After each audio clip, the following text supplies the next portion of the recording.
adik-adik, di sini saya akan menjelaskan metode role playing. Yang pertama, kita masuk ke pengertian model pembelajaran role playing.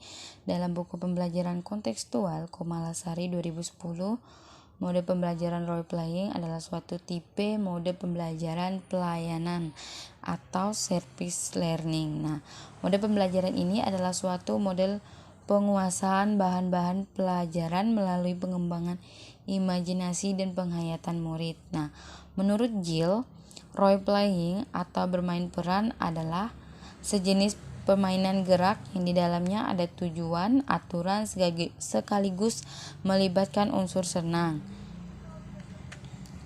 Kemudian menurut pendapat Miftahul dalam buku Quantum Teaching 2011 halaman 49, metode pembelajaran role playing atau bermain peran adalah merupakan cara penguasaan bahan-bahan pembelajaran melalui pengembangan imajinasi dan penghayatan yang dimiliki oleh setiap siswa.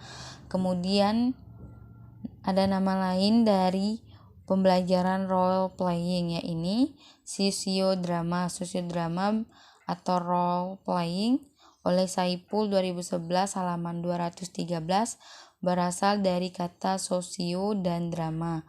Sosio berarti menunjukkan pada objek yaitu masyarakat pada kegiatan sosial dan drama berarti mempertunjukkan atau mempertonton serta memperlihatkan. Selanjutnya, tujuan dari metode pembelajaran bermain peran ini merupakan yang pertama, belajar dengan berbuat. Nah, para siswa melakukan peranan tertentu sesuai dengan kenyataan yang sesungguh-sungguhnya. Tujuannya untuk mengembangkan keterampilan-keterampilan interaktif dan keterampilan-keterampilan reaktif. Yang kedua, belajar melalui peniruan atau imitasi. Ketiga, belajar melalui balikan. Para pengamat mengomentari atau menanggapi perilaku para pemain untuk pemegang peran yang telah ditampilkan. Tujuannya untuk mengembangkan prosedur-prosedur kognitif dan prinsip-prinsip yang mendasari perilaku keterampilan yang telah didramatiskan. Yang keempat, belajar melalui pengkajian. Nah, penilaian dan pengulangan. Para peserta dapat memperbaiki keterampilan mereka melalui mengulangi dalam penampilan berikutnya. Kita masuk ke bagian B, langkah-langkah pelaksanaan metode role playing. Yang pertama, pemilihan masalah dan guru mengemukakan masalah yang diangkat dari kehidupan peserta didik agar mereka dapat merasakan masalah itu dan terdorong untuk menyelesaikannya. Yang kedua, pemilihan peran dan memilih peran yang sesuai dengan permasalahan yang akan dibahas dan mendeskripsikan karakter dan apa yang harus dikerjakan oleh para pemain. Yang ketiga, menyusun tahap-tahap bermain peran. Dalam hal ini, guru membuat dialog tetapi dapat juga menambahkan dialog sendiri. Yang keempat, menyiapkan pengamat dan pengamat dari kegiatan ini adalah semua siswa yang tidak menjadi pemain atau pemeran. Yang kelima, pemeranan, dan dalam tahap ini para peserta didik mulai bereaksi sesuai dengan peran masing-masing yang terdapat pada skenario bermain peran. Yang keenam, diskusi dan evaluasi. Yang ketujuh, mengambil keputusan yang akan dilakukan. Kemudian, agar metode role playing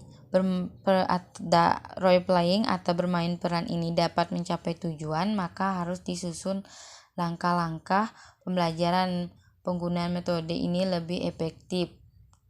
Nah, langkah-langkahnya sebagai berikut. Yang pertama, guru menerangkan teknik sosiodrama dengan cara yang mudah dimengerti oleh para siswa. Yang ketiga, masalah yang akan dimainkan harus sesuai dengan tingkat umur dan kemampuan. 3. Guru menceritakan masalah yang akan dimainkan secara sederhana tetapi jelas untuk mengatur adegan dan memberikan kesiapan mental para pemain. Yang 4. Jika sosiodrama itu pertama kali dilakukan, sebaiknya para pemerannya ditentukan oleh guru. Kita masuk ke kelebihan dari mode pembelajaran role playing. Yang pertama, melibatkan seluruh siswa berpartisipasi dalam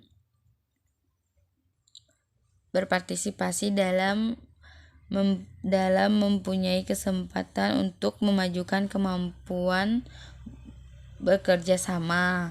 Yang kedua, siswa juga dapat belajar menggunakan bahasa dengan baik dan benar. Yang ketiga, siswa bebas mengambil keputusan dan berekspresi secara utuh. 4. Pemain merupakan penemuan yang mudah dan dapat digunakan dalam situasi dan waktu yang berbeda. 5. Guru dapat mengevaluasi pengalaman siswa melalui pengamatan pada waktu melakukan permainan. 6. Dapat berkesan dengan kuat dan tahan lama dalam ingatan siswa. 7. Sangat menarik bagi siswa sehingga memungkinkan kelas menjadi dinamis dan penuh antusias.